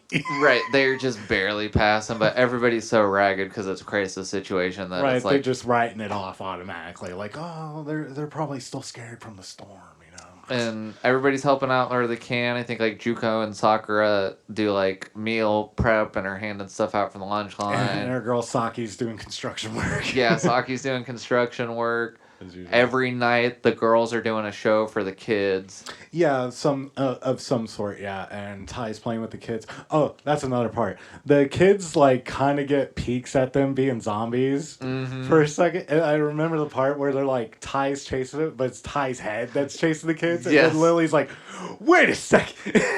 Like, yoinks her head and like hides.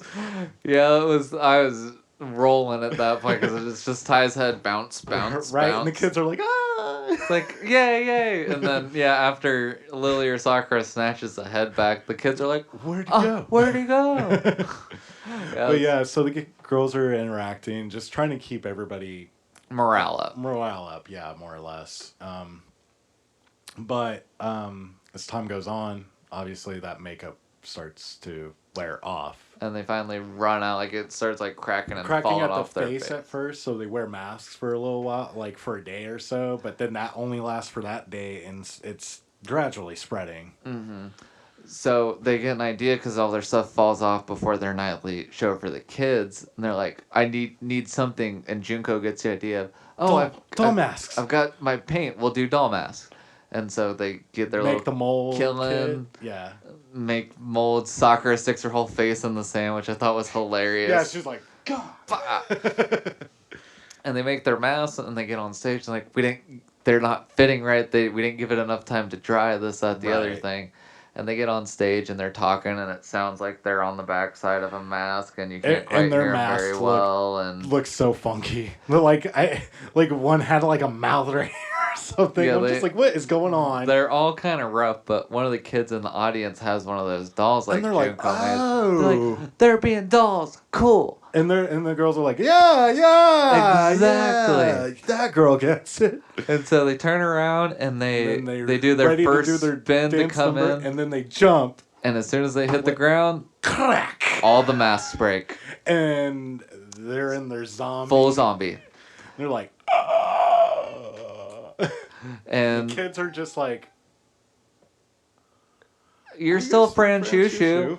Like, that's Fran Shushu, yeah. Obviously. And I is like broken hearted. She's like, I love these kids. You're right. We are Fran Shushu. We were just playing a prank on you, dressing up like zombies. And they're like, you're not scary zombies. You're Fran Shushu. Yeah, I think that's when I was like, huh? And so they do their number. And Which is in English. It's in English for this little part. Then through this episode, there's a background event going on that I almost spaced out. Yeah. Kotaro is getting harassed by the Sagazine dude. Oh, yeah, because, like, he knows he's like, at this point, jig's up. All those girls died in Saga. I don't know what you're doing. You're there at every show. So what's going on? Right. I'm not going to let you abuse those girls and make them be and undead Kotaro's dancing monkeys. Stone face, like, right. All right, go ahead and write it. He's like, send it out. Tell whoever, but May 8th, the girls are going to be here, and we're doing it. We're doing it. And so, like, right before, like, the storm was really hitting hard, Sagazine dude had the email all printed up, ready to hit send, and as soon as he clicked, power cuts out. We all know that feeling. Yep. He's like, progress gone. And then he tries to call his buddy, and cell towers are gone too Yep. from that storm as well. And so we flash forward back to the post-zombie reveal, and Saga Zine is in the crowd. He's in the crowd, yeah, that's right. Seeing what they're doing, and then And he Kotaro sees shows back up. Yeah, and the Saga Zine guys is seeing the reaction, like what the girls are doing for these people in this place. They're not being manipulated into anything. They're doing everything in their power to make all these situations. Yeah, he kind of eavesdrops on their conversation and learns like, oh, we're doing it for Saga and for stuff like that for these people. We got to do stuff to keep morale up, more or less. And that ends up winning Saga Zine over to their side. Yeah, because Kataro's like, hey, if you want to help out with this, reach out to your contacts and see what you can do for us. Right. And so that heartwarming bit, I think there's even a news crew that kind of follows Franchushu through the episode, what they're doing to help everybody out. So they get coverage, media coverage, like being heroes. Like, doesn't get better than that, honestly. So that takes us pretty much to the finish line of the greatest saga in history. This finale was... Especially for a musical anime, I can't think of another one that went so hard on the finale. Heck yeah! Like, we end up getting 3 full music numbers with this one. Yes, we do. Yeah. Which eats up a good chunk of the episode, frankly. It really does. I want to say, like, a good half of it, to be honest with you. About a third at least. Yeah. So we're carrying on from the shelter and everything. I guess the storm's calmed down more or less in a sense, and they're trying to figure out a plan to try to make this show a success, for crying out loud. Yes, because Kataro's like, guess what? We're still going on the stage the day we plan. It needs to happen. It has to happen. And we get the scene of Kotaro and Old Man Saga in the bar talking about... Yeah, Kotaro's like holding up the door like... They're talking about how in the day, like, they had to accomplish their mission before a certain day because if it went into the next era, which they were, like, right on the precipice of. Yeah, that's why it was that day. Yeah. I think, yeah. They had to make something happen. Otherwise, calamity would fall upon Saga. Right. And... during the flood, Kotaro's nowhere to be found the last couple episodes because the bar is an underground bar. So, and yeah, think Cheers in Boston, yeah. And it basically becomes a toilet. Yeah, it really does because Kotaro can't hold it. The door, it has a glass thing. Yeah, the glass window breaks through and they're just both flooded to the top. Our local cop saves them. Woo woo. Yeah, woo. But yeah, anyways, he's on a beeline around the town, like looking for the girls. He goes to the house and he's like, "Where's my house?" And then he sees like on like a passing by like the wreckage of the house on the beach. He's like, "Oh." And so he goes to the wreckage. They're not there. And then I think he just sees on like a TV thing like, "Oh, they're at this place," which is what led them to the scene in the last episode. Who is some biker? I want to say it's the biker chick, but I'm not sure. Somebody's on a jet ski or something, shipping something. It's the rival chick who became the boat chick. Yeah, okay, yeah. So he hops on that boat and he's like, "Take me to the department store." Yes. So him and Sakura basically have like a come to Jesus minute. And oh man! And she kind of lights fire back under him, and he's like, I got this. Just trust in me. You guys get ready. We're doing it right this time." And then we see Kotaro going to like whoever is heading like disaster relief, and he's like, "You need to get this pass open up because on this day Franchushu is playing a big gig at this show, and all of Saga needs something to help with morale." And they get to see like the TV clip of like, look what these girls are doing at like a small scale. Like, right. Let's expand this. Bring this to all of Saga. And after a bunch of fighting and back and forth, finally decide to do it. They're like, all right. They decide to do it, and so we get like a... It made sense because it was like a means of like getting help from the outside anyways. And it ended up like, I think it like connected like 2 prefectures together or something as like a main road. And so we get like lots of stills of like everybody doing what it is they can for a little bit. and we end up going to the Arena. all the girls go to the arena, and they're standing on the stage, and it's like they're getting the jitters, and we get the pregame huddle where everybody's like, "We're Fan Shushu, we got this," and we start to see, because everything's still destroyed, so it's not easy to get into. And they start seeing the crowd start to come in. Yeah. Because at first they're starting to get worried because Kotaro is like a repeat of the 10 a.m. sharp call time, and it was like pass 2 minutes pass or something like that. Yeah, no one's there, and then like small crowd starts to come in. And I'm pretty sure it's like the Brit boys and the biker girls are like the first side by group side. coming in. Yeah, and we see all of our favorites of the fam boys and girls coming in. Yeah, the two Brit boys were there first actually because they're like, "There's those guys." They're like, "Yeah, we're here." Oh, we didn't hit on this, but I forgot episode 2 when they're doing Saki's biker song, because they did that after they took over the radio show. She gets all the White Ryu fans, so they come to her show all pompadour to up. Pompadours, I forgot about the group of pompadours walking in. Yeah, the Japanese biker bros. I was like, oh my gosh. Yeah, yes. Everybody from Saga is just coming in. Because, I mean, everything is dilapidated. So why not help?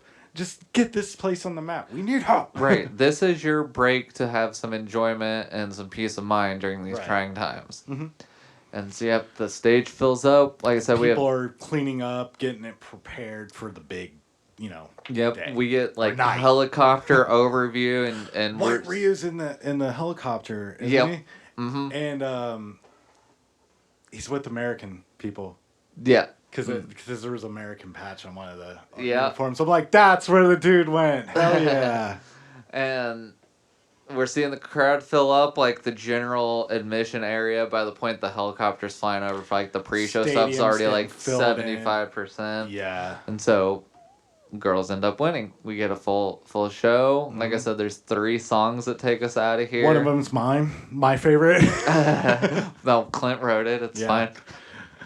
So which one was your favorite one out of that end? They're the I Junko song. Oh, okay, yeah.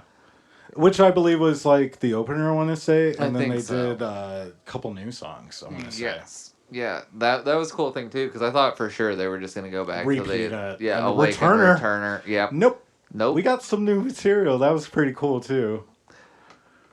So the show ends up a raging success. It was awesome. Yeah, everybody loved it. Everybody around the world saw it too. Yeah, that's what was crazy about this, because everybody was involved because it was a bad tsunami, and I'm wondering if that's like a hat tip to like a tsunami that happened in the past in real life. Honestly.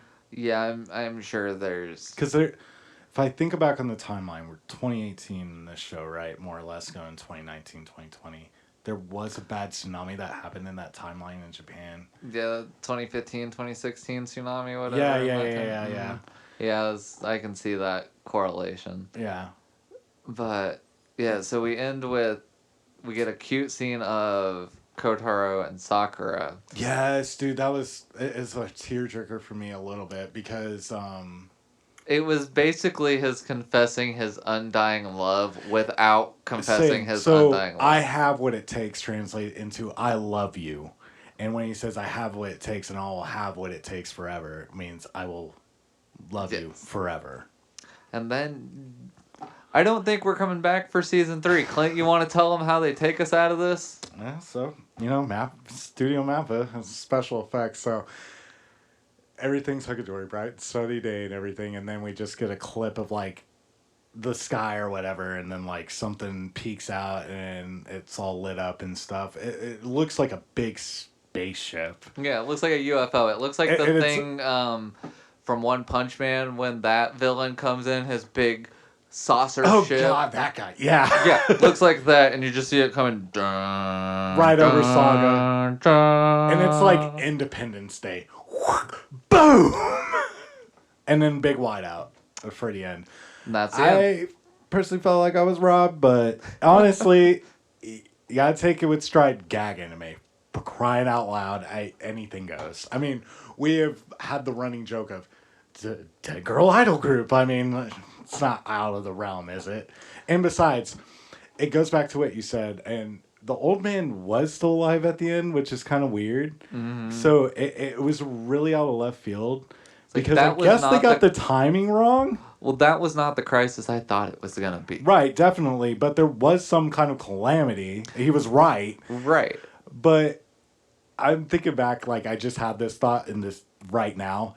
Remember when they got the dates wrong?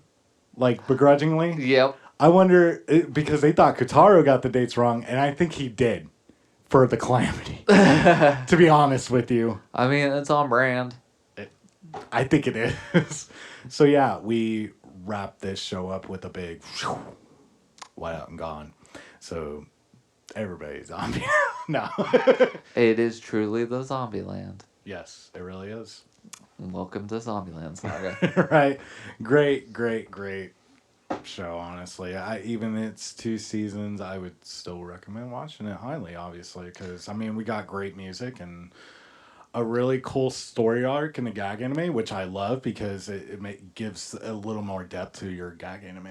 So you get lots of ha-has with it, and you got the right amount of drama and comedy, of course. And I feel like for how expansive the cast is, they gave the right amount of detail to everybody. They didn't go too hard on anybody, but like you got enough to like make your own kind of thing with it. Definitely.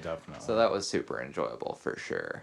Yeah, for sure. But with that, any final notes on that? I mean, it's a lot of fun. I don't think it's going to be one that necessarily is going to stick with you for a lifetime. It kind of feels like the candy of anime. It's no Big Four by any means, for sure.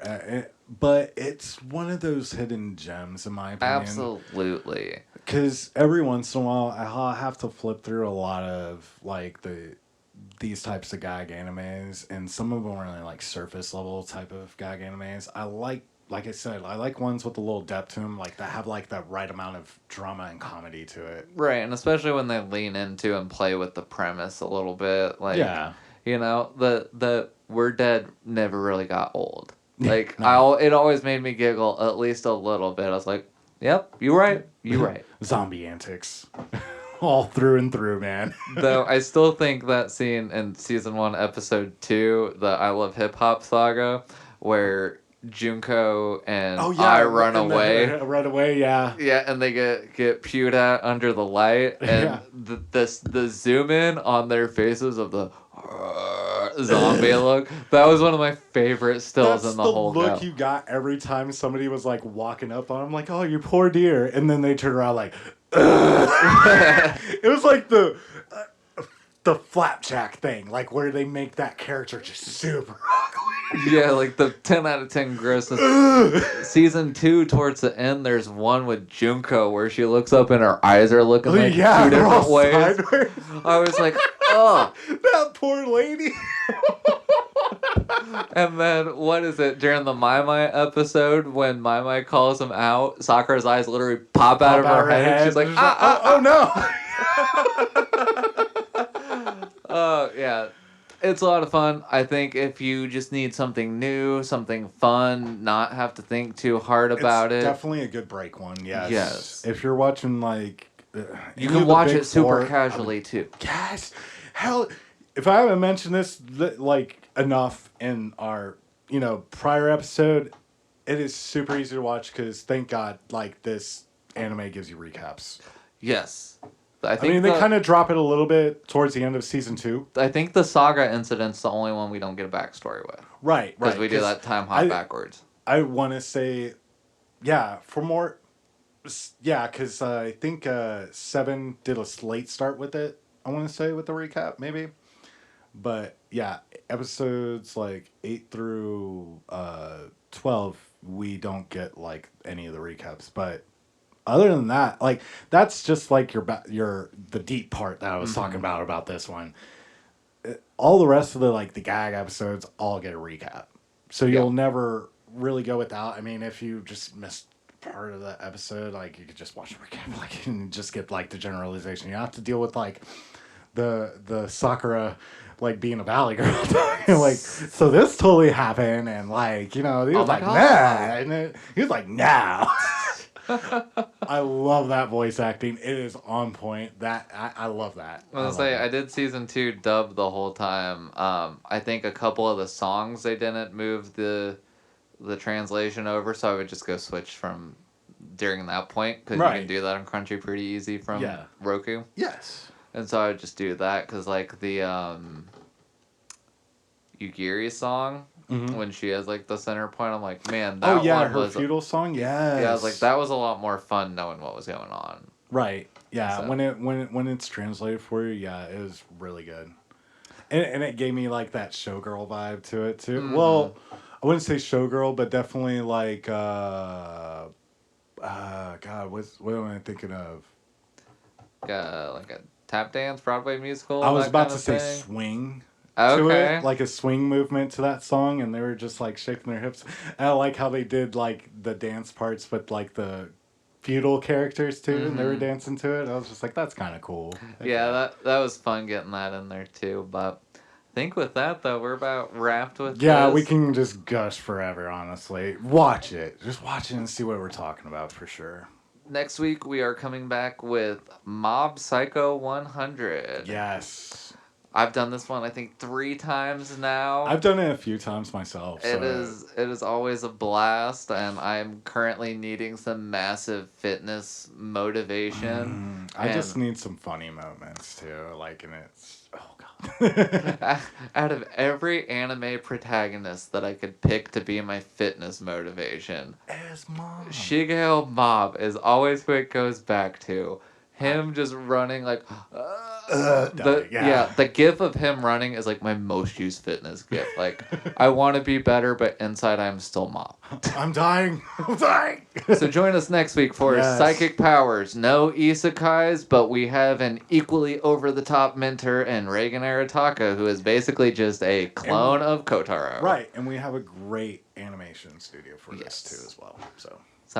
This has been Brotaku Retrospective. I'm Eddie Friels. I'm Clint Tossman. Have a good one. See ya.